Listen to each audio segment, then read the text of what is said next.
귀한 하루 주셨습니다. 할렐루야 샬롬 하고 우리 인사합니다. 할렐루야 샬롬 샬롬 샬롬 샬롬 샬롬 샬롬 샬롬. 하나님 사랑합니다. 여러분 주 안에서 사랑합니다. 오늘 신명기 12장 1절에서 6절 말씀, 우리가 기억해야 할 것들이라는 제목으로 함께 은혜를 나눕니다. 이 말씀 우리 같이 합독했습니다. 우리가 항상 즐겁고 기쁘고 좋을 때는, 우리가 아프고 힘들었을 때 우리 사랑해 주시고 돌봐 주셨던 주변에 있는 많은 우리를 사랑하는 여러 사람들에 대한 고마움을 모릅니다. 또 그 위에 계신 하나님께서 나를 여기까지 인도하셨다는 것을 깜빡깜빡 잊어버리고, 내가 잘나서 내가 잘해서 여기까지 왔다라고 생각할 수가 있다라는 거죠. 우리 아이들에게 항상 엄마 된 그 입장에서는 얘기하죠. 너는 학생이다. 네가 해야 할 것이 뭔지 잘 생각을 해라. 요즘 아이들이 심각한 문제가 있습니다. 휴대폰에 너무 빠져있고 컴퓨터에 빠져있고 게임에 빠져있다 보면 그 부모님들하고 주변에 그 동료들하고도 얘기할 시간, 얘기하고 싶어 하지 않습니다. 방콕이라고 그러죠. 방에 콕 박혀가지고 지 세계 속에 빠져가지고, 그러다 보면 공부하는 거 재미없으니까 자꾸 멀어지는 그 안타까운 것들, 하나님도 우리를 이런 시선으로 보시지 않을까, 저는 그런 마음을 품어봅니다. 자기 할 일을 잘하고, 직장에서나 학교에서나 또한 가정에서는 아들로, 직장에서는 또 직장에서 있는 상사가 계시죠. 위에 계신 분들, 또 아래에 거느리고 있는 부하 직원들에게 할도리를 잘하고 나갈 때 그 사람이 칭찬을 받습니다. 마찬가지로 하나님께서도 우리를 바라보실 때 귀한, 천하보다도 귀한 영혼, 내가 너를 지명하여 불렀다 이리로 오너라.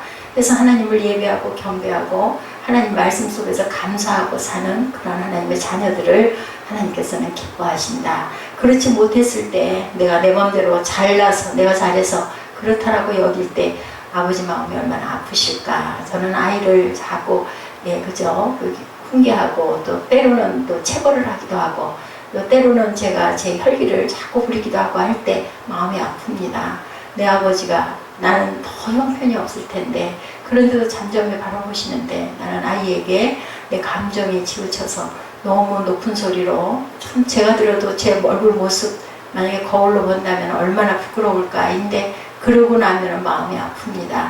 그리고 아이에게 항상 얘기하죠. 내가 왜 이렇게 하는지 너 알겠지. 아이는 너무 착하기 때문에 알죠. 네가 만약에 나 같은 아들을 뒀다면 너는 어떨 것 같으니? 라고 물어보면 막 화가 날 거예요 라고 대답을 해요.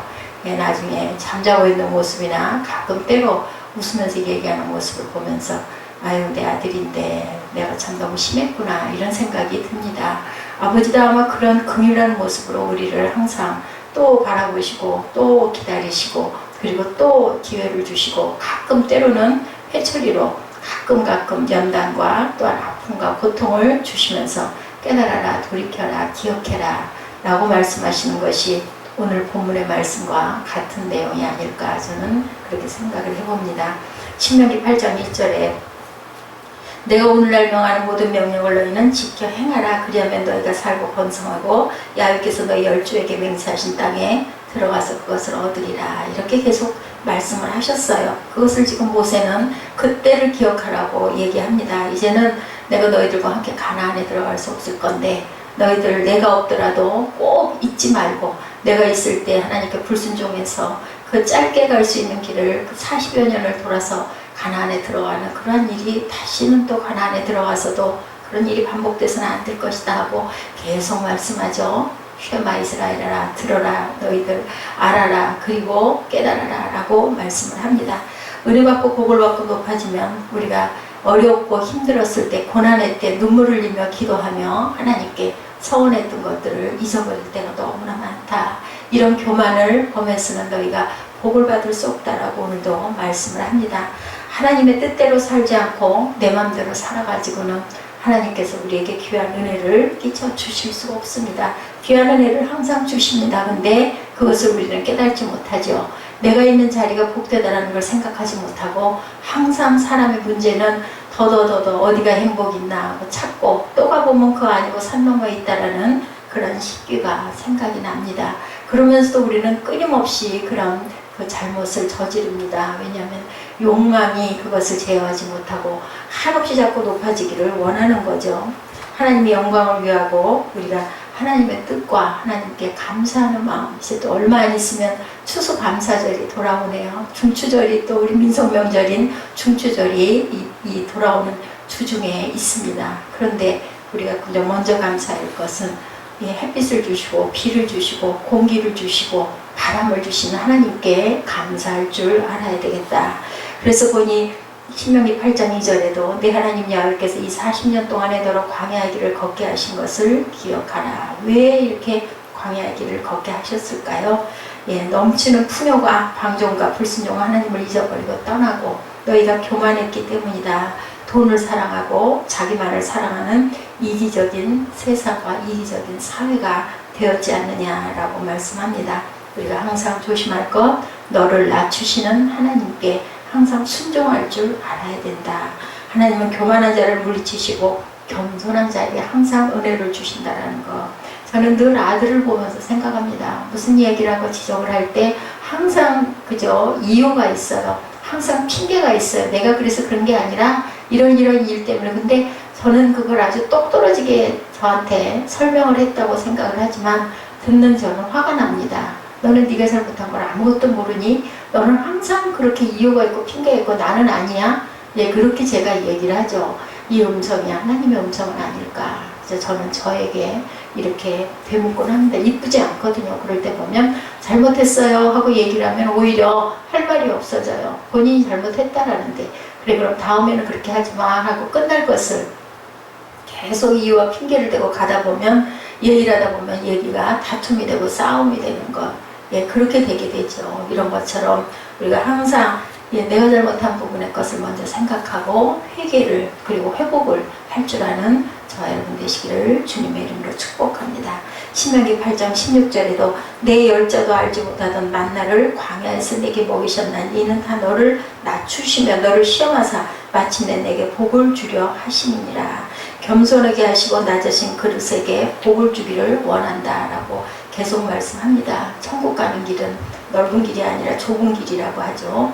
고난은 순종의 훈련이라는 것. 우리가 고난받았을 때 오히려 그 고난을 감사하고 고난에서 우리가 깨닫고 느껴서 그것이 소망으로 비전으로 품어 일어나시기를 바랍니다. 충성했는데도 감옥에 보내졌던 요셉 같은 경우 얼마나 억울해요. 창세기 읽다 보면 막 화가 나요. 억울해요. 그런데도 요셉은 아무도 탓하지 않았어요. 하나님께서 나에게 어떤 귀한 뜻이 있어서 나를 이곳에 보내시고 그리고 훈련하시고 그리고 내 가족을 이렇게 그저 가뭄이 오고 기아로 인하여 식량이 없을 때 이곳으로 인도하게 하려고 나를 먼저 애굽에 보내셨다. 형들에게 얘기하죠. 그것 때문에 너무 마음 아파하지 마소서. 아버지께서 나에게 더 좋은 것으로 주시려고 이곳에 보내줬다는 것을 내가 압니다. 그런 것 가지고 마음 아파하지 마십시오 합니다. 이 40년 동안에 내 의복이 헤어지지 아니하고 내 발이 부르트지 아니하였다. 하나님께서는 그 광야에서도 끊임없이 먹여주셨죠. 그리고 햇빛도 가려주시고 추위도 또한 이렇게 밤이면 불기둥으로 덮여주시고 항상 만나와 메추라기로 먹여주시고 그랬던 하나님. 근데 이스라엘 백성들은 항상 그것도 마땅치가 않았어요. 물이 없다고, 물이 쓰다고, 그리고 왜 우리를 맨날 만나만 주냐고, 고기가 먹고 싶다고 그때마다 하나님께서는 채워주셨습니다. 모세를 죽일 듯이 우리를 그곳에 뒀더라면 이렇게 광야에서 죽지는 않았을 것을 하고 원망했지만 모세는 항상 하나님께 구하죠.